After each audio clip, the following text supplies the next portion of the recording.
Good morning, Kelvin. Good morning. I wanted to ask you about South Florida and the return of Yetna and also their freshman guard, Caleb Murphy. Just kind of your thoughts on them getting Yetna back and then Murphy being a freshman at the point. Well, the top three rebounders in the conference are in this game. I think Justin's 10-3, Durr's at 10-2, and Yetna is right at 10. Having those two guys inside are Murphy's like most freshmen. He's hot and cold. When he's hot, he's really good. Speed demon. Pushes pace.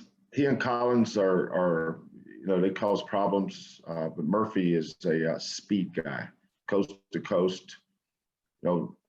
Having to play SMU and Wichita State back to back is a tough draw for Marcus because of Davis and Gilbert. But now, three out of 4 games, he's got 3 guys that their greatest strength is probably their speed and ability to get downhill. Yetna's just a load. He's taken 22 threes in 5 games. So he's gone from being a pounder inside to more of a stretch 4. When the coach allows you to shoot that many shots, that means he trusts you to shoot them. Hasn't made a high percentage, but we have guys that don't make high percentage too, but still can make them. So you can't really look at percentages. You have to look at film and see where he's getting them from and whether they're good shots, and they are. So Yetna gives them a great presence along with Durr. The 3 most improved players I've seen in the league thus far, I haven't seen everybody, has been Tyson Etienne, Durr, and Justin Gorham. Those 3 guys have really improved. So Central Florida's good. Collins is their heart and soul, savvy, smart, instinctive. He's going to jump in somebody's way. Referee's not going to see the whole play. He's going to see him fall down and probably call a charge. He's good at that. You may be running down the floor from offense to defense, and you turn around to look, see the play. Next thing you know, you're running over Collins. So, he's savvy, smart, tough. I've always liked him. I think he set a school record for free throw attempts. So keeping him off the line and staying out of foul trouble is imperative. All right, we'll go to Greg Bailey from KTRK. Greg, go ahead, please, sir. Kelvin, this will be my term, not yours, but do you feel like you are able now to transition with some of this practice time from just kind of getting by to making progress and getting things in place the way you'd like to be in place? I think so. I figured it out. Kids that were isolated for 10 days, it takes them about 15 days to get back up to speed. We had 9 guys out with COVID at probably the wrong time for us. And now that we've got, the team that we have, we're kind of, this is our team. We don't have any after effects anymore. I think Tremont is starting to feel a lot better. Jaywan, Marcus, Bryson, that group got hit hard in that last phase. So I think we're able to work on us. One of the good things about playing Saturday home games, which we had none last year, but one of the good things about it keeps you on a schedule because you're allowed to give your kids Sunday off. Then you come back on Monday. If you have a Thursday game, you work on yourself on Monday, then your scout report Tuesday, Wednesday, and then the shoot around the day of the game or practice the day of the game. And if it's a Wednesday game, you go right into your scouting report. But your schedule usually dictates your preparation. But I think so, Greg. We're all our guys are healthy, other than the normal nicks and knacks this time of year, bumps and bruises. All right, we'll go to Chris Gardner, please. Chris, go ahead. Coach, the South Florida, I guess, use more man-to-man or zones for their defense? They're mostly man-to-man. And also a different twist on it. How long have you been,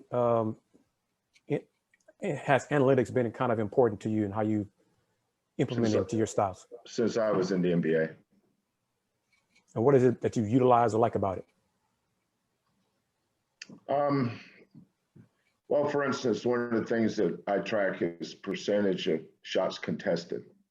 You know, we have an 80% shot contest or shot challenge goal. We're getting better at that. Then pick and roll efficiency. You know, there's two things we track in our pick and roll defense is, you know, we like to use terms like close the window and shut the door. You know, the guard closes the window and the big shuts the door. So, but you know, there's so many teaching points I'm not going to get into about that, but we track our pick and roll efficiency, shot contest efficiency.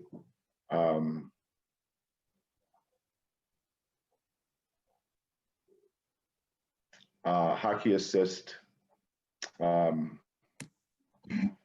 about 4 or 5 things that I really like. Some I got from Skiles in Milwaukee, and then some I got from Daryl Morey. When I would walk into my office when the Rockets, I would have a dissertation on my desk. All the coaches would. I like to go through them to see if there's something that I can relate to. But KC Beard on our staff does an outstanding job. You know, we have an analytics report after every game. I don't pay attention to all of it, but the things that I value, I do pay attention to. All right. Here, the question, we've got go back to Joseph Duarte. Joseph, go ahead, please, sir. Kevin, I want to ask you about Cameron Tyson and coming in the other night. I remember you saying that I think the plan was originally that Sam Houston State Rice stretch that you were looking to get him some work. He kind of, you know, not having that and then finding spots for him and seeing what he did on Saturday. You kind of talk about what his role could be or what you could, you know, potentially see from him the rest of the season. Well, I can't predict the future. Just what would like to have him? Yeah. What thing that Cam does for us is space the floor, stretch the defense. You've got to know where he is. You know, and he has an opportunity here.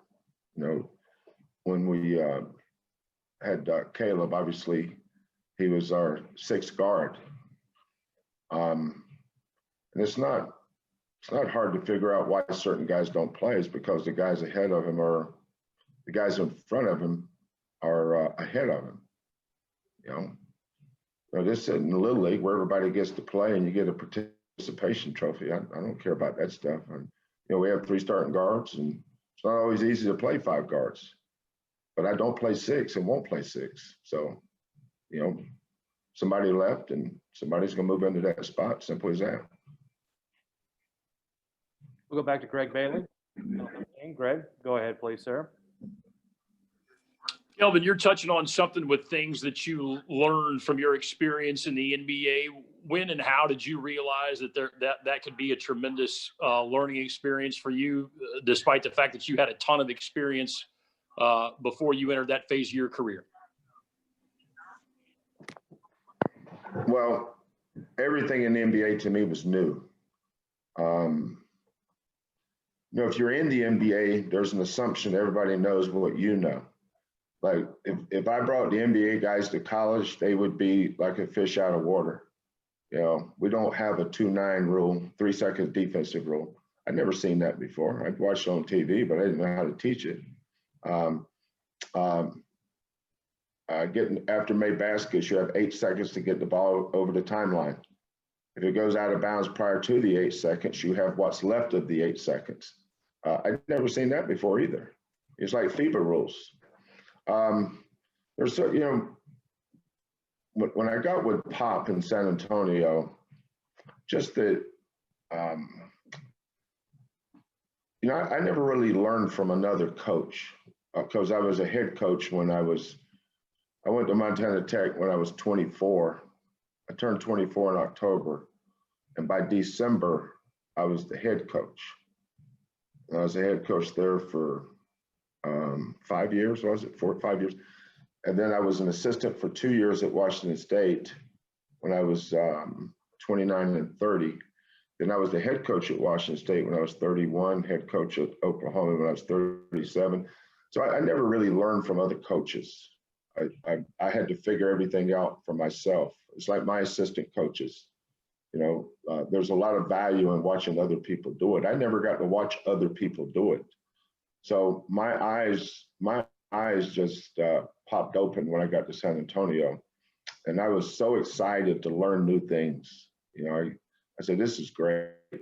I had a composition notebook that when I would go back to my room at night, I'd just start writing everything I learned that day. I'd make notes during the day, and then I would transfer my notes over to my book, and I filled that thing up on the time I was there. So I kept that, and I would refer to it a lot. Everything I learned new, how to teach to cleanse yourself on both sides of the lane, ATOs, the importance of going at the weakest defender, looking for matchups on film that you can exploit. We'd always done that, but not the depths that the NBA did. Spacing, I knew what spacing was, but I didn't really understand or know the depths that they did it, especially the relocation and spacing with your bigs, a post-up big, a non-post-up big, playing in transition, out of spacing, keeping the corners filled. I don't have time to tell you everything I learned. So it was a great learning experience for me. And I've tried to apply a lot of those things. Everything you learn is not for you, but it's good to know them because you may be able to turn it around and use it against, when somebody's using against you, you may know how to be prepared to defend it or whatever.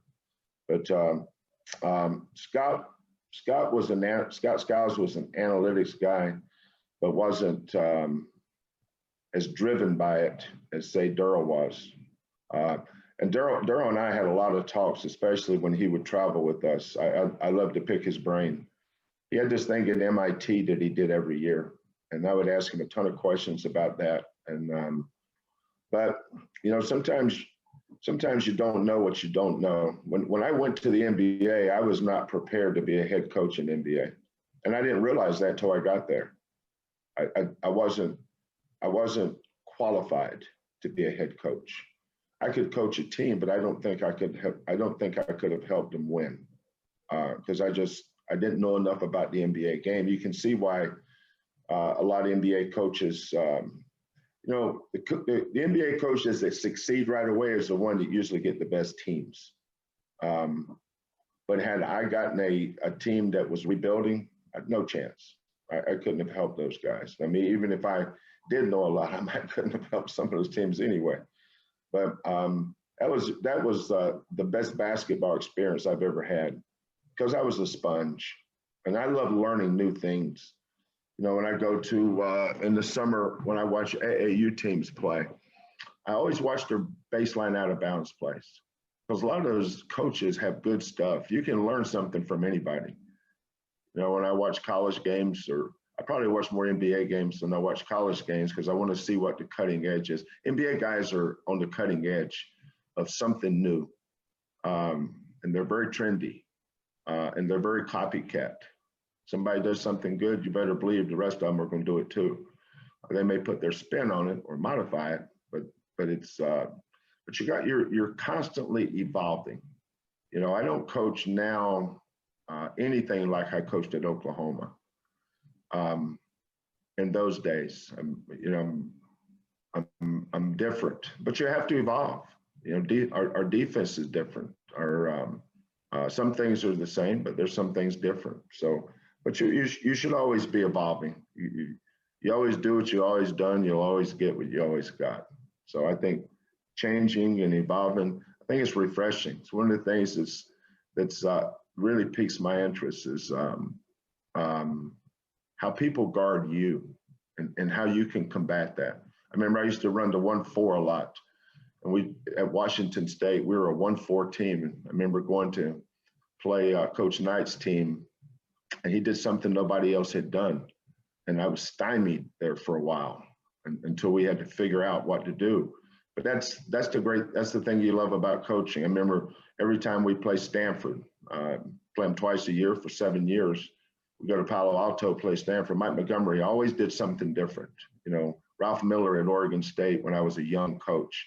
I learned a lot from those guys. Eddie Sutton at Oklahoma State. You know, those good coaches help make you a better coach. So, you know, I'm always trying to evolve, always trying to get better to help our team. You know, that should be your primary source for getting new information, seeing if it applies to you. Not everything applies to what you do, but some of it will. All right, we'll go to Mark Berman with Fox 26. Mark, go ahead. Kelvin, did the 13 games that you were the interim coach of the Rockets have any kind of a lasting impact on you at all? Because you'd already been a coach for a zillion years as a head coach, but you did 13 games here. I think you were 7-6. That have any kind of an impact on you? Just pissed off about the 6 games we lost. I remember those. Remember we had a road trip. We played Golden State on Friday night, played Sacramento on Saturday afternoon. We had a great win. I think we beat Golden State. You guys check that. And then the Sacramento game was the game we should have won. DeMarcus Cousins, I think, was a rookie that year. But no, I just learned a lot. You know, I was ready to be a head coach probably in my 2nd year in Milwaukee, 3rd year for sure. And then when Daryl called my agent and I interviewed for the head coaching job, and eventually went to Kevin. But I was ready to be a head coach in the NBA then. But I was still learning. I'm still learning today. I think when you stop learning, you stop growing. You know, that's probably when it's time to head to the lake.